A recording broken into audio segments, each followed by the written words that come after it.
in details.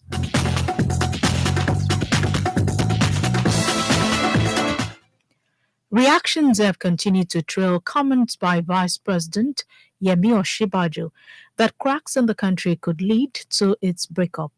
In their reaction, socio-political groups Ohanes Ndigbo, Afenifere, and the Pan-Niger Delta Forum (PANDEF) noted that the statement should not be taken for granted. They maintained that Nigerians could not continue to live in denial. Spokesperson for PANDEF, Ken Robinson, said what Nigeria needs was restructuring, justice, and peaceful coexistence to bring about progress and development. While Northern Social Political Group, the Arewa Consultative Forum, admitted that there were unhealthy cracks in Nigeria, it noted that Osinbajo should not make statements that will worsen tension in the country. The Inspector General of Police, Mohammed Adamu, says the Nigerian police force will replicate and advance the gains recorded by the force and other security agencies during the Edo government in Ondo State.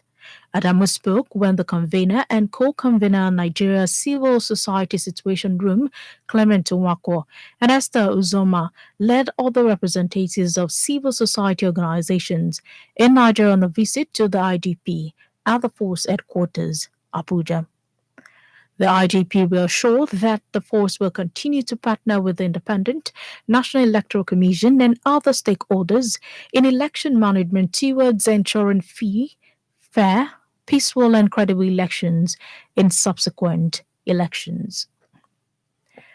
Meanwhile, Speaker of your State House of Assembly, Honorable Adebo Ogundoyin, has assured that the 2021 budget will be used to finance and implement projects specifically requested for by the people of the state.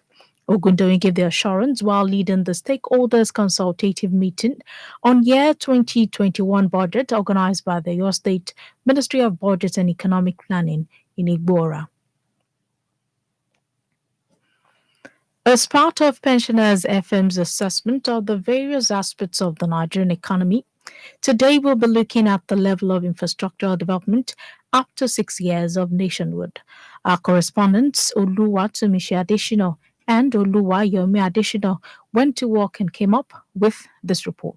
In the last 60 years, Nigeria has made important strides toward improving much of its infrastructure. The power sector is undergoing a restructuring, moving from public to private ownership. Few areas remain unconnected to national backbones. However, Nigeria's road networks are in relatively poor condition, testifying that assets are not being adequately maintained. Nigeria has established a Federal Road Maintenance Agency, FEMA, but continues to rely on traditional budget allocations to fund road maintenance and rehabilitation. A civil engineer, Adams Oshigwe, believes sufficient funds have not been deployed to road construction in the country. Whenever Nigeria government sees a pothole, they're supposed to attend to the pothole immediately, but they will just overlook the potholes. They won't maintain it. They'll be waiting for budgets, and the road will be getting spoiled each and every day. Southwest Coordinator of FEMA, Engineer Mary Adeniran, speaks on the efforts of the agency on road maintenance. FEMA's main responsibility has always had to do with intervening over critical failures in situations of emergencies and, of course, sometimes in routine formats. Of course, the responsibility is very huge. When you're talking about 34,000 kilometers of road network across the nation, sometimes the provision is not just there to tackle the entire problem that we encounter at once. We all have a responsibility as the public to ensure that we also own these infrastructures because they are our common wealth. On rail, Nigeria has one of the most extensive national rail networks in Africa, second only to South Africa in length. Historically, Nigeria's railway was among the best in West Africa, but it has since fallen into neglect. Minister of Transport, Rotimi Amechi, speaks on efforts to develop Nigeria's railway system. The emphasis on rail is cargo. You really need to move goods from the hinterland to the seaport for export purposes, and from the seaport to the hinterland for those who have imported commodities.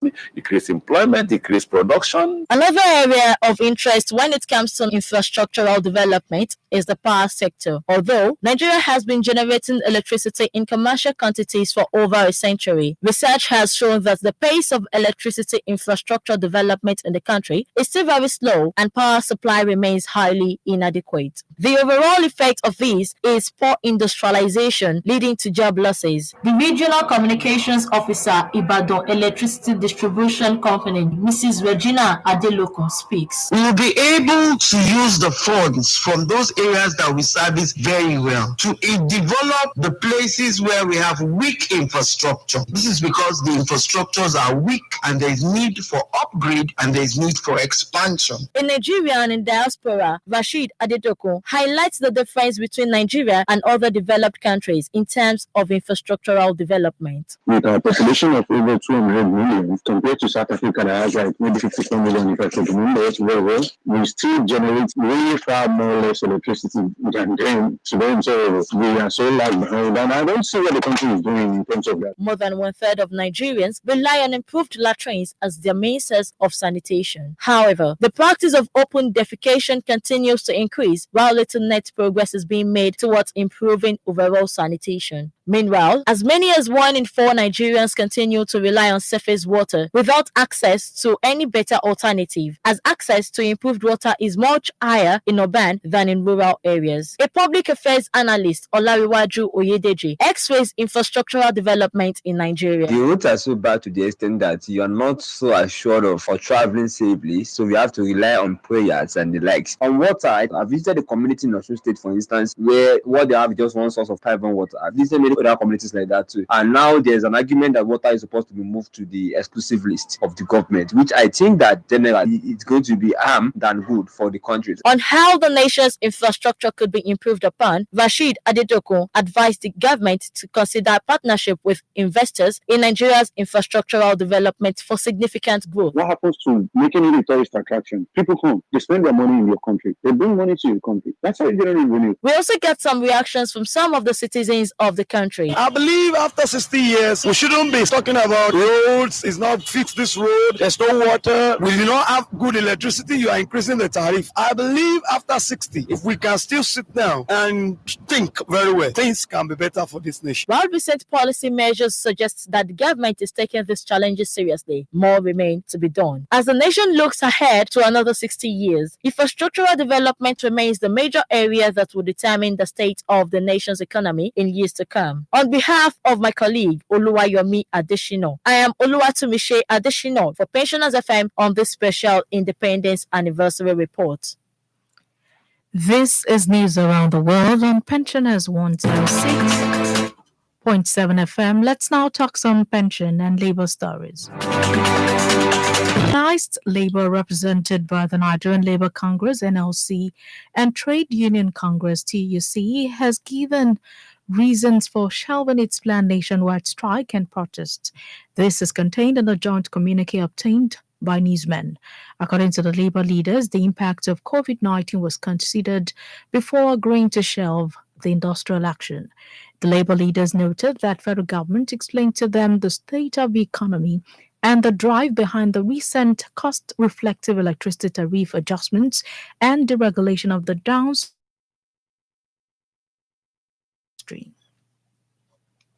Meanwhile, reports say the age at which Brits can claim their state pension is set to rise next week. There are speculations that these developments will affect millions of people. According to reports, the current state pension age is 65, but from the 6th of October, it will be 66. It is the first rise to affect men as well as women as government looks to cut costs as people live longer lives.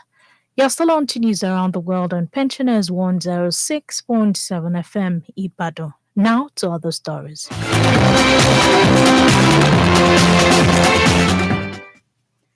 The United Nations estimates that illegal outflow in the first 15 years of this century. Much of the illegal outflows linked to the movement of high-value commodities like gold, diamonds, and platinum, straining the ability of the continent's government to provide services like healthcare, education, and infrastructure. In the United States, the top ranked Democrat in Washington, Nancy Pelosi, has called President Donald Trump's alleged tax avoidance a question of national security. Pelosi, who is the Speaker of the House of Representatives, asked whether Trump owed money to foreign interests following an article on his financial records by the New York Times. The financial record alleges Trump said only $750 in federal income tax in both 2016 and 2017. Meanwhile, Trump called the report fake news. In India now, a 19-year-old woman has died after she was allegedly gang raped by 4 men, sparking outrage in India. The woman was admitted to a hospital in Delhi with several serious injuries and later died. The news of her death prompted many in India to take to social media and demand justice. A Chinese court has sentenced a nursery teacher, Wang Chun, to death for poisoning 25 children, one of whom died. Wang Yun was arrested after children at a kindergarten in a city were rushed to hospital after eating their morning porridge. The court said she had put sodium nitrite in the breakfast of her colleague students for revenge after a fallout. Recall that the incident happened on the 27th of March last year and shocked China, triggering global headlines. Marine experts say a total of 108 surviving pilot whales have been released back into the sea after a mass stranding in Australia.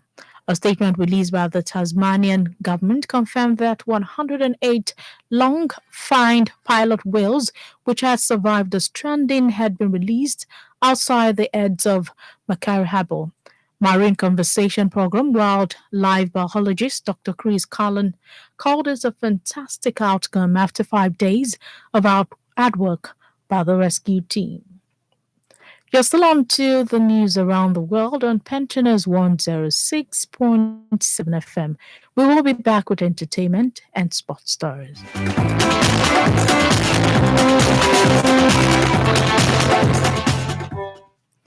Sienna Miller has praised the late on 21 Bridges.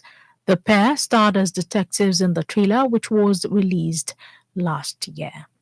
Meanwhile, Kansas City Chiefs quarterback Patrick Mahomes has reached 10,000 passing yards in 34 games, the fastest in the NFL history. The 25-year-old completed 4 touchdown passes and a rushing touchdown for the defending Super Bowl champions. In contrast, Ravens quarterback Lamar Jackson struggled with 97 passing yards and a lone touchdown pass. To end the news around the world, here is a recap of the main stories.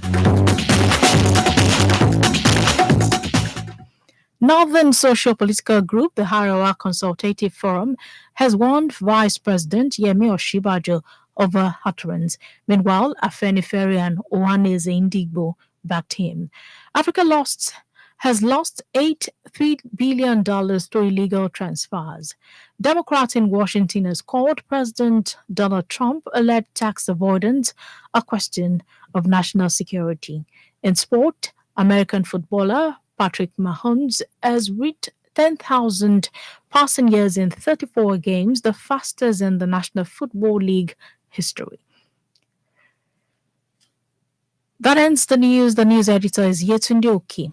Oluwakemi Oyedele led the production crew. I am Inumidun Afonja. Thank you for listening.